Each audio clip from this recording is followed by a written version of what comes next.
కశ్యపాత్మజం శ్వేతపద్మధరం దేవం తం సూర్యం ప్రణమామ్యహం కృష్ణాయ యాదవేంద్రాయ జ్ఞానముద్రాయ యోగినే నాథాయ రుక్మిణీచాయ నమో వేదాంతవేదినే. అగ్రతః పృష్ఠతశ్చైవ పార్శ్వతశ్చ మహాబలౌ ఆకర్ణపూర్ణధన్వానౌ రక్షేతాం రామలక్ష్మణౌ రక్షేతాం రామలక్ష్మణౌ రక్షేతాం రామలక్ష్మణౌ. అనితర సాధ్యమైన లవణాంబుధి దాటియు లంకజొచ్చి సీతను గని దైత్యులందునివి తద్దశకందరు మందలించి లంక వసి చేసి వచ్చె మొనగాడని రామునిచే కౌగిటంచులుపబడిన మాయవిల సూతుకి జ్యోతన్నచ్చతన్మదిన్. సభాకల్పతరు మందే ఒక్కసారి అందరూ గట్టిగా గోవింద రెండు చేతులు ప్రకీర్తనండి. గోవింద. మగవాళ్ళల్లో ఎవరిద్దరు బాగా అరుస్తున్నారు కానీ ఆడవాళ్ళ గొంతు అసలు కనిపిస్తున్నారు. గోవింద గోవింద అనండి. ఒకవేళ వాళ్ళ గోవింద అనలేదు పర్వాలేదు, ఏదో ఒక రోజు గోవింద అంటారు. గోవింద అనే రోజు ఎవడు గోవింద అంటాడో వాడు అదృష్టవంతుడు, వాడు ధన్యుడు. గోవింద. ఇప్పుడు వచ్చింది గోవింద అంటాము అనే విషయం గుర్తు చేసినప్పుడు గోవింద బయటకు వస్తుంది. ఎందుకు? సంప్రాప్తే సన్నిహితే కాలే నహి నహి రక్షతి దుఃఖుడుంటారనే. తుది శ్వాస వదిలిపెట్టేటప్పుడు ప్రతివాడు తోడు కావాలి అని. తోడు ఎవరికి వద్దండి? తోడు అక్కర్లేని వాడు ఎవరైనా ఉన్నాడా? ప్రతివాడికి తోడు కావాల్సిందే కదా. మరి ఆఖరి శ్వాస వచ్చింది. ఇప్పుడు ఏదో పక్కింట్లో అమ్మాయో అమ్మో కూతురో అత్తో అల్లుడో మామగారో బంధువులో ఎవరో తోడు ఉంటారు. కాస్త విద్యో పక్కన విద్యార్థులో తోడి గురువులో ఎవరో ఉంటారు. కానీ తుది శ్వాస వదిలిపెట్టేటప్పుడు మరి అప్పుడు తోడు కావాలంటే పాలు చక్కగా దాచి అవి శుభ్రంగా కాస్త గోరువెచ్చటి స్థితిలో ఉన్నప్పుడు తోడు వేయాలి. నీ శరీరంలో జ్యోతి ఉంది, దీంట్లో కాస్త గోరువెచ్చటి స్థితి ఉన్న నాడే నువ్వు తోడు వేస్తే ఆ ఏ పదార్థాన్ని తెచ్చి తోడు వేసావో అది నువ్వు అవుతావు. ఏది తోడు అంటే శంకరులు చెప్తారు, భజ గోవిందం భజ గోవిందం గోవిందం భజ మూఢమతే సంప్రాప్తే సన్నిహితే కాలే నహి నహి రక్షతి దుఃఖుడు. సన్నిహిత కాలం వచ్చినప్పుడు ఏది రాదయ్యా?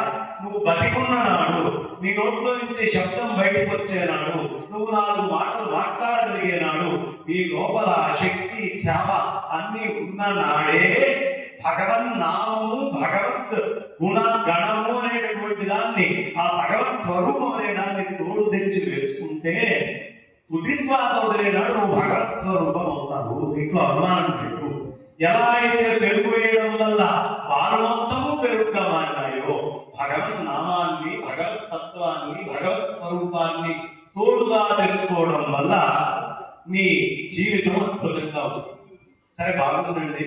గోవింద అంటే ఖాయం అనేటటువంటి మాట చెప్పగానే గోవింద అనే శబ్దం అందరిలో నుంచి వచ్చింది. ఈ గోవింద అనేది ఎప్పుడు అనేది చెప్పాలి అంటే జ్యోతిషంగా. జ్యోతిషం ఖచ్చితంగా కావాలి. ప్రతివాడు వస్తాడు టీవీల్లో జ్యోతిష్యం మూఢనమ్మకం అంటాడు. అనడా ఖాయంగా అంటాడు. రేపు ఉదయం 9 గంటలకి మా టీవీలో ఫలానా న్యూస్ కార్యక్రమం వస్తుంది అంటే రేపు ఉదయం 9ంటికి వచ్చేది ఇప్పుడు నువ్వు చెప్పేది జ్యోతిష్యం అయ్యా, వస్తున్నది కాదు, రాబోయేటటువంటి దాన్ని నువ్వు చెప్తున్నావు, ఇది జ్యోతిష్యం కాదు అని ఎవరైనా అడగండి. లేదు. విశేషం ఏమిటంటే అన్నింటిలో జ్యోతిషం ఉంది. జ్యోతిషము లేనటువంటిది, జ్యోతిష్యము అసలు సంబంధం లేనటువంటిది ఏమీ లేదు. దైవజ్ఞులని ఎవరిని పిలవాలయ్యా అంటే పరమాత్మ సంకల్పం వల్ల ఈ సృష్టిలో ప్రవాహమయ్యేటటువంటి దేనినైనా ఏది చలనం నుండి ప్రవాహం అవుతుందో ఆ ప్రతి విద్యని ప్రతి విషయాన్ని చెప్పగలిగేటటువంటిదే జ్యోతిష్యం. అనుమానం గట్టిగా కొట్టండి. ఎందుకు గట్టిగా చప్పట్లు కొట్టబడుతున్నా అంటే పక్కన ఎవడైనా నిద్రపోతే లేస్తాడు గట్టిగా. పర్వాలేదు, మొహమాటస్తులు బాగానే ఉన్నారు. పక్కన ఎవడో లేస్తాడు అది కాదు చప్పట్లు కొట్టమంది.